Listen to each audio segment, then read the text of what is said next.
Hello, viewers. This is a special emergency transmission. We hope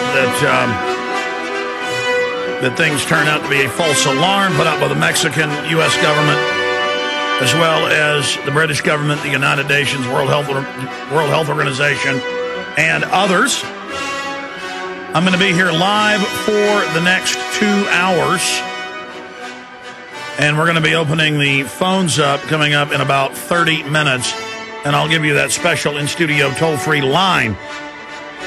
We will not be using the Genesis phone numbers because this special transmission is only at Infowars.com, PrisonPlanet.com on the audio streams for the radio listeners and viewers at PrisonPlanet.tv. Again, thank you so much for joining us this evening with this important news and information that needs to be covered.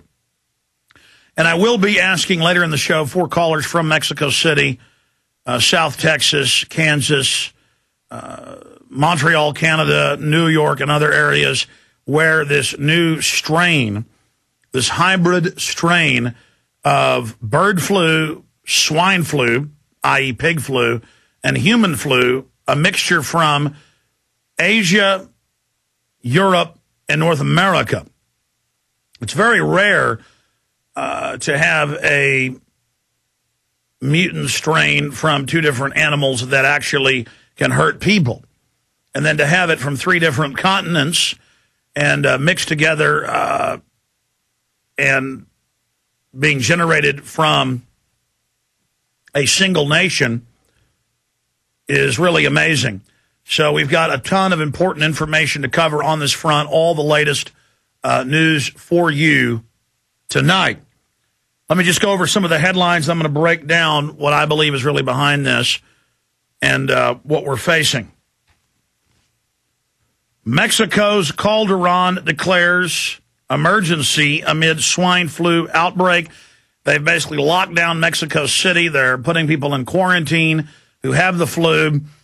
There are reports coming out that at least 68 are dead. Some reports are now saying it's over 200, but that they're covering that up not to create a panic. We'll get into that from the BBC as well coming up. Again, Mexico may take more flu control steps, Calderon says, expanding government power. Reuters headline, global flu pandemic fear grows, more U.S. cases.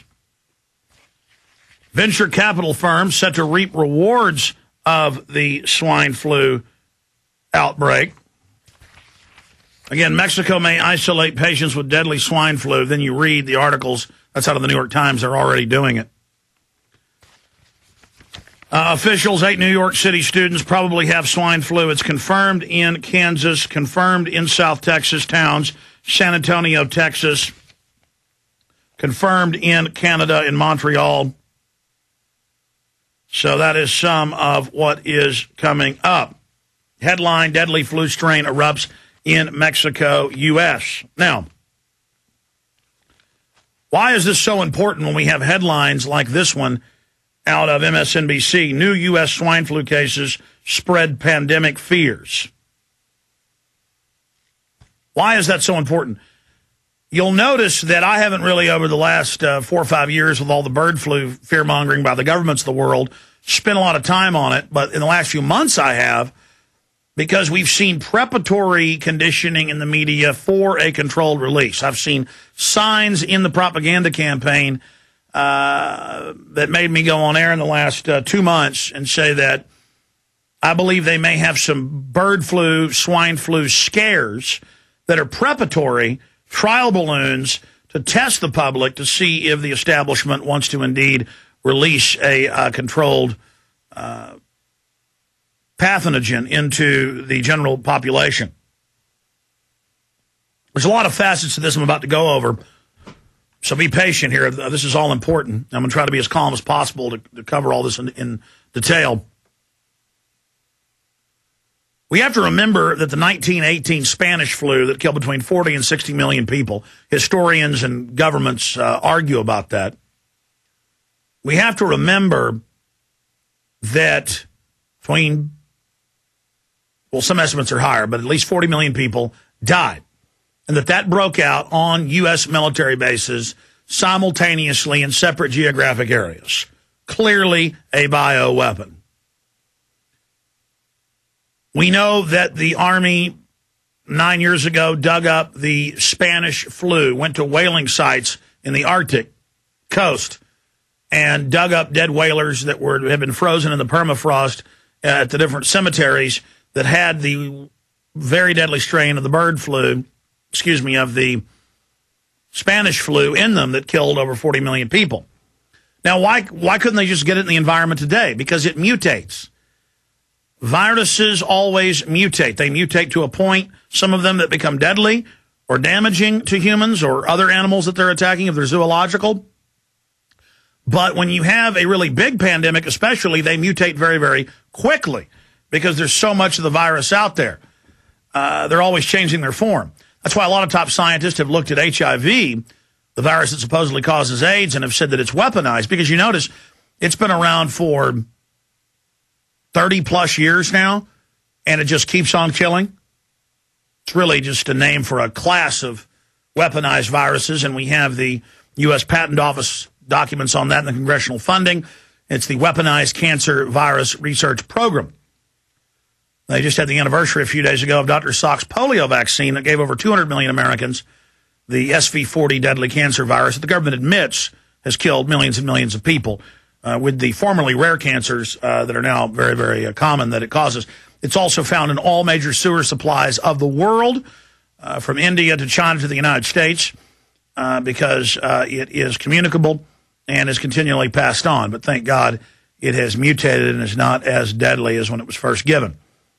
But sometimes it mutates to not be dangerous. Sometimes it mutated to be more dangerous. A lot of scientists believe in studies that's actually causing a lot of the autoimmune type diseases we're seeing. But that's amongst others. I'm just giving you some background records. Remember Tuskegee and the black men giving them syphilis, letting them spread it to thousands of people, die over 45 years, painful deaths. You know about them nerve gassing U.S. troops and British troops in test, or the foster system grabbing children and radiating them to death. And you didn't know about that? Just Google it. It's mainstream news. The Department of Energy has all these apologies and letters and websites about it, and they admit they did it. So to sit there and say they don't do this when there's thousands and thousands of programs, tens of thousands of separate cases alone in those thousands of programs that are declassified, for me to sit up here and talk about this could be the government is the first thing we should do. You know, they've had two releases in 2001 and then again last year out of the Portendown Bioweapons Lab, zoological lab in England. And then suddenly, simultaneously, it spreads all over England to the cows and sheep in just a matter of days in separate sites, hundreds of miles apart. And it's a weaponized form. And we knew it was weaponized and said it was, and it came out it was. And they said, somebody snuck out of the lab with it. And simultaneously, this one rogue person went to hundreds of farms.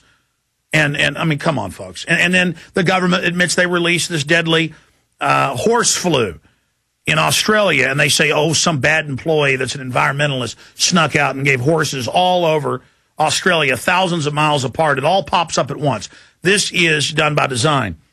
Now, I have some of the history of that. They had another, after the Spanish flu, they had a swine epidemic in 1918 that killed several million people worldwide. 600,000 died in UK, France, and Germany alone.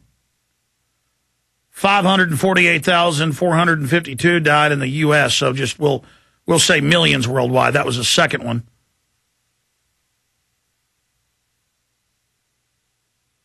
And then it goes on. This is from the encyclopedia. It says another 20 to 50 million, I guess, from that wave. So you've got that going on. So we have to take this very seriously. Now, to be clear, I want to be clear out of the gates here with everyone. I'm just reporting what the news is saying here. And I want to be more clear about this, that this is probably, well, it's not a false alarm if you're the 68 dead people in Mexico City.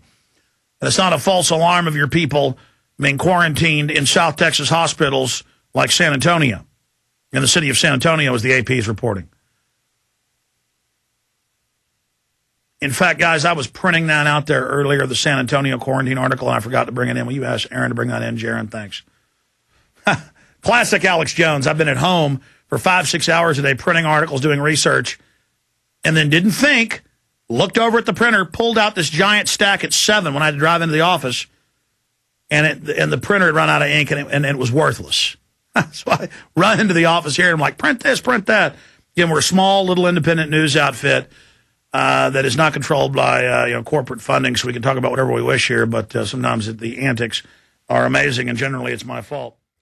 The good old folks at New Silver Solution, and the website is supernaturalsilver.com. Supernaturalsilver.com. This is something that kills bacteria, viruses, you name it, well documented. They've got it down to a super small nano-sized particle. Supernaturalsilver.com. Check them out at Infowars.com. Supernaturalsilver.com.